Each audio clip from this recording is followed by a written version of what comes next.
সুনামগঞ্জে আসামিকে গ্রেপ্তারের সময় নারকেল গাছের পাতার শক্ত অংশ দিয়ে আসামি রমিজকে পিটিয়ে হত্যার অভিযোগ উঠেছে এক পুলিশ সদস্যের বিরুদ্ধে।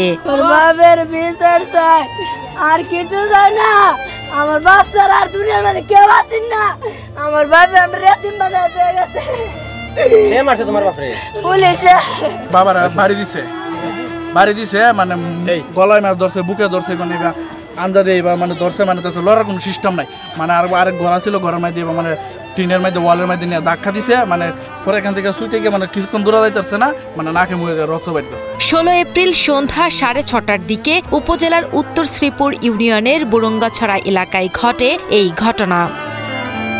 নিহতের পরিবারের লোকজন জানান, টেকেরঘাট অস্থায়ী পুলিশ ক্যাম্পের এএসআই মোহাম্মদ জিয়াউর রহমান সহ কয়েকজন পুলিশ সদস্য পরোয়ানাভুক্ত আসামি রমিজকে গ্রেপ্তার করতে সন্ধ্যায় ভুরুঙ্গাছড়া গ্রামে আসেন। এ সময় পুলিশ দেখে আসামি পালিয়ে যাওয়ার চেষ্টা করলে তখন নারকেল পাতার শক্ত অংশ দিয়ে আসামির পিঠে আঘাত করে এক পুলিশ সদস্য।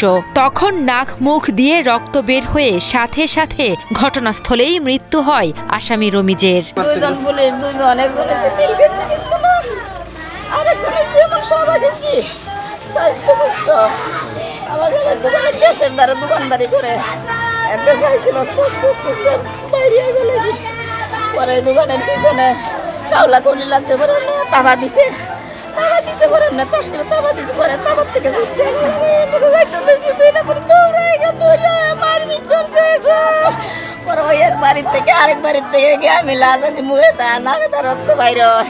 স্যার, আপনাকে উত্তেজনা হইতেছেন, লোক তো একটা মারা গেছে, আর চিল্লাচিল্লি মানুষের তো কান্দা তো একটা সবাই তো দেখতেছে। তখন আমি ভেসা লই স্যার উঠে মারছি, তো আয় দিয়ে তো পথ গেছে, আয় দিয়ে তো উনি মারা গেছে। কোথায় গাড়ি নিয়ে আসো, ওই পরে গাড়িটা চলে গেছে। তখন তো একটা ডাগা ছিল ওই নারকেল গাছের, হ্যাঁ, ওই ডাগাটা উঠে গেছে, তার ছেলেরই তার বাবারে সরাই দিছে, এর জন্য তার ছেলেরে আঘাত করতে গেছিল।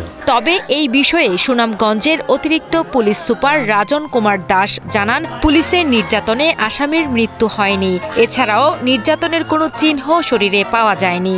তারপরও পুলিশ বিষয়টি তদন্ত করে অভিযোগের সত্যতা পেলে ব্যবস্থা নেওয়া হবে বলে জানান তিনি। বলছে যে নাক মুখ দিয়ে রক্ত বেরিয়েছে। এখন নাক মুখ দিয়ে রক্ত বেরোলে তো কিছু তার মুখে বা তার শরীরে বা তার কাপড় চোপড়ে আলামত থাকবে না, ওই ধরনের কোনো আলামত নাই। সেই জন্য আমরা যে পোস্টমর্টমে পাঠাইলাম। এরপরে দেখবেন একটা জায়গায় লাগছে শার্টের কলার দুইটা জাপটা মেরে ঘুষি মারছে।